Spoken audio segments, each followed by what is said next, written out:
नारायण के अलावा कोई इतनी शक्ति संपन्न नहीं होगा इस 3 खंड में, लेकिन ये दोनों तो परास्त होने वाले नहीं हैं।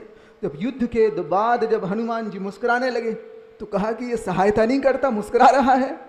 तो कहा क्षमा करो, ये आपके ही खून है, आपका ही रक्त है, और दुनिया में इतना शक्ति संपन्न कौन हो सकता है जो आपकी बराबरी कर पाए।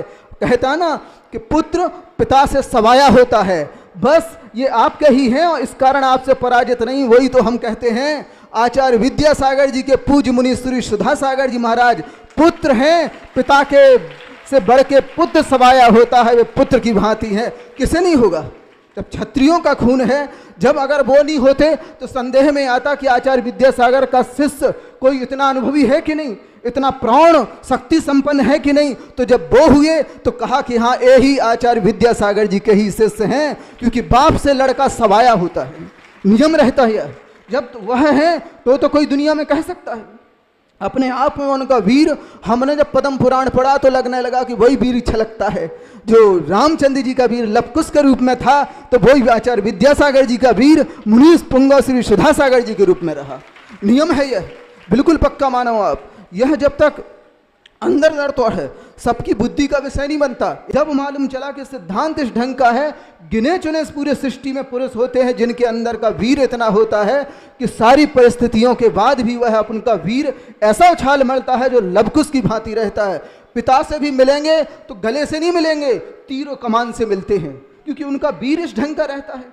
अंतर की शक्ति इतना साहस इतना रहता है कि जब भी बात करते हैं तो क्षत्रिय की भाषा में बोलते हैं। उसी प्रकार मुनि पुंगव श्री सुधा सागर जी महाराज जब भी बोलते हैं उनका इसी ढंग से वीर अंतराय कर्म का क्षयोपशम इतना जबरदस्त है, जब भी बोलते हैं तो ठकरासी में बोलते हैं। सुन रहे ना कि नहीं। अब कोई उसको दोष ना दे, हाँ आप सोचो सब इक्वल बोले तो नहीं होता ऐसा। अंतरंग में किस ढंग का कर्म का उदय है, वो कर्म का उदय व्यक्ति की प्रगति निर्धारण करता, स्वभाव निर्धारण करता। हम चाहते हम जैसे बोलें, हम चाहते मीठा मूठा बोलें। ध्यान रखो, जो ज़्यादा मीठा बोलता है या ज़्यादा मीठी वस्तु होती है उसमें सबसे ज़्यादा कीड़े जल्दी लगते हैं। ध्यान सिद्धांत है ये, जितना जो मीठा बोलेगा समझ लेना पीठ में छुरा भौंकने वाला होगा। वो जो जितना मीठा बोलेगा या वस्तु रहेगी उसमें जल्दी से जल्दी वो कड़वी हो जाए या कीड़े लग जाएंगे उसमें। ये नियम रहता तो थोड़ा आप लोग भी अभ्यस्त हो जाओ, वो उनका स्वभाव है। हमने जब ये पूरा देखा तो लगने लगा कोई गुण पे उंगली ना उठाओ, उनकी प्रगति में वीर है इस ढंग का। जब भी मुख से बोलते हैं तो क्षत्रिय की जवान ही लवकुश की भांति अपने पिता की ओर करते हैं, और कुछ कारण है ही नहीं, और कुछ कारण नहीं। उनके अंतरंग में वो जो खून की रक्त कणिकाएं हैं उनमें वो वीरत्व कण कण में समाया है। जब कुछ काम करेंगे तो बस उसी भाषा में, उसी लहजे में, उसी अंदाज में होगा उनका हर काम।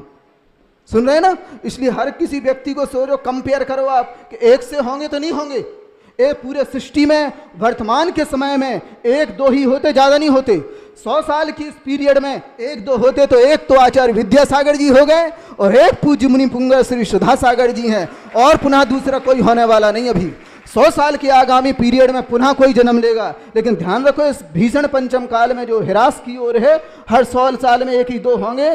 पहले आचार्य शांति सागर जी थे, फिर इसके बाद आचार्य विद्यासागर हुए, अब इसके बाद पूज्य मुनि पुंगव श्री सुधा सागर जी हैं। अपने अहोभाग्य मानो पूरे पूरे ज्ञात विश्व को और पूरे देश को अपना बहुमान रखना चाहिए कि आज ध्यान रखो उन्हें, वो हमारे समक्ष में है तो हमारा बहुमान है, हमारा बहुमान है, हमारी शान है। वह अच्छे ढंग से ध्यान रख लो, छोटी छोटी बातों की ओर विकल्प ना करो। तो हमने क्या कहा, क्षत्रियों का खून इस ढंग का होता है कि उनके करने का ढंग और बोलने का ढंग भिन्न होता है। उसी प्रकार वो गिने चुने पूरे लाखों करोड़ों की संख्या में बे अनोखे हैं।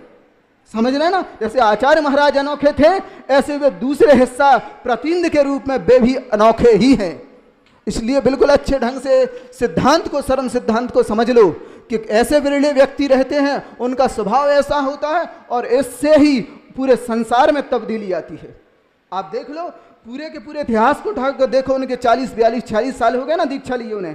पूरे इतिहास को देखो, उन्होंने जो कदम उठाया है पूरे जैन समाज के लिए, पूरे जिन शासन के लिए, हर हाल में उत्सर्पणी काल लगा है। एक एक पर नजर डाल लो आप, उनकी देख लो आप, पूरे इतिहास को देखो आप। देखो उनकी जब जब उनका प्रवास हुआ, जहाँ जहाँ से वो गए हैं, हर हाल में जिन शासन का उत्थान हुआ है, समाज का उत्थान हुआ है, संस्कृति का, पूरे तीर्थ क्षेत्रों का उत्थान हुआ है, हर जगह बढ़ोतरी हुई है। मेरे रिश्तेदार नहीं है इसलिए मैं बड़वाई कर रहा हूँ, हमने तो श्रद्धा रही, उन्होंने जिनेंद्र भगवान का झंडा उठाया है तो हमें श्रद्धा रही। हमारी उनसे रिश्तेदारी नहीं, हमारी पूरी रिश्तेदारी जिनेंद्र भगवान से है। और जो जिनेंद्र भगवान का पक्ष लेगा, हम सुनो उसका पक्ष लेंगे।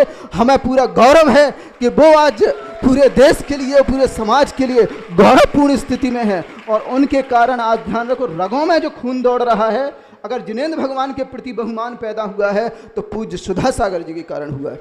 देखी हमने गांव की स्थितियां, इतने गंदी अंगोछी रखते थे, ऐसे गंदे गंदे कलश रखे रहते जिनसे अभिषेक करते थे कि लज्जा आए, घर में पानी नहीं पीते थे। आज देखो तो सोना और चांदी के कलशों से आप अभिषेक ढारते हो। और समाज में भी देख लो, आप समाज में देख लो, आज इतनी संपन्नता। हम अभी अशोकनगर तरफ गए तो व्यक्ति बोलता है, महाराज जब से महाराज के और गुरुजी महाराज, आचार्य महाराज के और पूज्य सुधा सागर जी के चरण पड़े हैं, तब से समाज समृद्ध हुई है, पूरी समृद्ध हुई। अगर दान की व्यवस्था आज प्रचलित हुई है, घर घर से तुम्हारा इतना सारा बड़ा बड़ा दान देने लगे हो ना, चुमन्नी नहीं निकालता तो कोई बनिया। हम जानते थे घर में जब आते थे ना कोई मांगने वाले, आसपास क्षेत्र वाले, तो भोजन के लिए भी नहीं पूछते थे, ज़्यादा हुआ तो 1 रुपया दान में दे देती थी, बस इतना ले लो, जबकि पर्याप्त था। लेकिन उनके चरण पड़ने के कारण आज व्यक्ति करोड़ों में बिना हिचके देता है। ये उन्होंने जो व्यवस्था बनाई है। और एक चीज़ और, समय 2-3 मिनट कवर लेंगे, हम ज़्यादा नहीं लेंगे। हमने एक विषय अच्छे ढंग से अन्वेषण किया है। आप करोड़ों अरबों की संपत्ति अपने पुत्र को देते हो कि नहीं देते हो? अब बताओ उसका पुण्य लाभ होता कि नहीं? तुम्हें पुण्य बंद होता क्या? नहीं होता। तुमने दी है कि नहीं करोड़ों की संपत्ति? वो पुण्य लाभ नहीं होगा। और जब आप वही शांति धारा के माध्यम से या जिनालयों के माध्यम से वो दान दे देते हो, तो यह जानते हो परभव में तुम्हें बड़े बड़े महल मिलते हैं। ये व्यवस्था बतलाने वाले तो हैं तो पूज्य सुधा सागर जी महाराज हैं। तुम्हें अब करोड़ों का दान देने के बाद अगर तुम्हारा जन्म हो जाए तो चूहों के बिलों में उत्पन्न हो। लेकिन उन्होंने ऐसी व्यवस्था बता दी कि अब तुम ऐसी व्यवस्था से जुड़ गए हो कि अब तुम करोड़ों रुपये दान देते हो, यहाँ से मरण के जाते हो तो स्वर्गों में बड़े बड़े विमान मिलते हैं, और यहाँ जन्म लोगे अगर मनुष्यों में तो बड़े बड़े राजाओं के महल प्राप्त होते हैं। यह उनकी देन है और आचार्य महाराज की देन है। हम चाहते हैं ऐसा ही बहुमान हमें जिन शासन के प्रति बना रहे, और ऐसे महान संत कह दें और पुण्यवान जीव हैं उनके प्रति ऐसा ही बहुमान बना रहे।